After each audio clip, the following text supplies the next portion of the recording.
خداوند کے زندہ اور پرفضل نام میں آپ سب کی سلامتی ہو۔ میں خداوند کی شکر گزار ہوں کہ خداوند نے مجھے یہ گہرا فضل بخشا کہ میں خدا کے نام کو، خدا کے کلام کو عزت و جلال دے سکوں، کیونکہ عزت و جلال، تعریف اور تمجید کے لائق تو ہی ہے۔ شکر گزاری کے لائق وہی ہے جس نام کے آگے تمام قومیں جھکتی ہیں، تمام صرفین جھکتے ہیں، ہر سر اسی نام کو سجدہ کرتا ہے، خواہ آسمانیوں کا ہو، زمینیوں کا، یا زمین کے نیچے رہنے والوں کا۔ ٹیلے، پہاڑ، سمندر اسی نام کے آگے جھکتے ہیں۔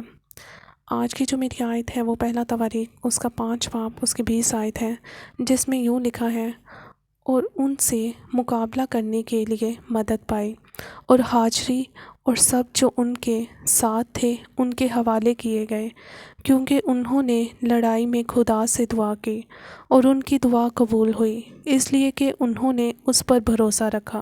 خداوند کا پاک کلام پڑھا اور سنا جانا ہم سبوں کے لیے کثرت کی برکت کا سبب ٹھہرے۔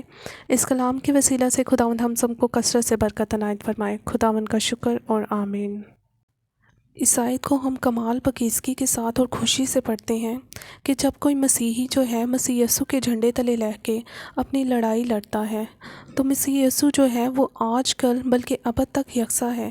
وہ قدیم زمانہ میں جیسے ہماری مدد کرتا رہا، وہ آج بھی ہماری مدد کرتا ہے۔ اگر جنگ خدا کی ہو تو وہ یقینی فتح ہے۔ بنی روبن، جتی اور منسی کے آدھے قبیلے کے مشکل سے 45,000 مرد تھے، تو بھی وہ بہت سے ہاجریوں کو موت کے گھات اتارنے میں کامیاب ہوئے۔ خداوند نہ بہتوں نہ تھوڑوں کی معرفت بچاتا ہے۔ ہمارا یہی کام ہے کہ یہوہ کے نام میں جنگ کے میدان میں جائیں، چاہے ہم تھوڑے ہی ہوں، کیونکہ رب الافواج ہمارا کپتان ہے۔ بے شک تیر، کمان اور تلوار کو گھر میں نہیں چھوڑا، تو بھی ان کا بھروسہ ان ہتھیاروں پر نہ تھا۔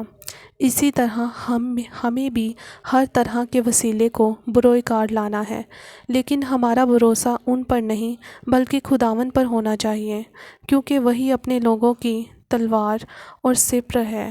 ان کی فتح کا راز بھی یہی تھا۔ عزیزو، اپنے اندر اور باہر کے گناہ کا مقابلہ کرتے ہوئے آپ خداوند کی جنگ لڑ رہے ہیں، چاہے یہ غلط تعلیم، اونچے یا نیچے مقاموں میں بدی، شیطان اور ان کے چھیلوں کے ساتھ زور آزمائی ہوں۔ چونکہ خدا کبھی شکست نہیں کھا سکے گا، اس لیے آپ کی فتح بھی یقینی ہے۔ آپ مقابلہ کرنے والوں کی کثرت کے سبب سے نہ کانپیں، مشکلات اور ناممکنات کے ہوتے ہوئے نہ گھبرائیں، زخموں اور موت سے نہ ڈریں، بلکہ روح کی دھاری تلوار کو چلاتے جائیں، تو آپ کو مقتولوں کے ڈھیر نظر آئیں گے۔ جنگ خداوند کی ہے، وہی دشمن کو ہمارے ہاتھ میں کر دے گا۔ قدم جما کر اور ہمت کر کے خداوند میں کود پڑیں، تو بدی کے لشکر پسپا ہو جائیں گے جیسے طوفان میں بوسہ۔ خداوند کا پاک کلام پڑھا اور سنا جانا ہم سبوں کے لیے کثرت کی برکت کا سبب ٹھہرے۔ سو اے عزیزو، اپنے بھروسے کو خداوند پر رکھنا شروع کریں، کیونکہ جب ہم اپنا بھروسہ خداوند پر رکھتے ہیں تو ہماری فتح ہی فتح ہوتی ہے۔ اگر آپ کو برکت ملی ہے تو اس کلام کو دوسروں تک پہنچائیں، اس کلام کو لائک، شیئر اور سبسکرائب کریں تاکہ دوسرے بھی اس سے برکت حاصل کریں۔ آمین۔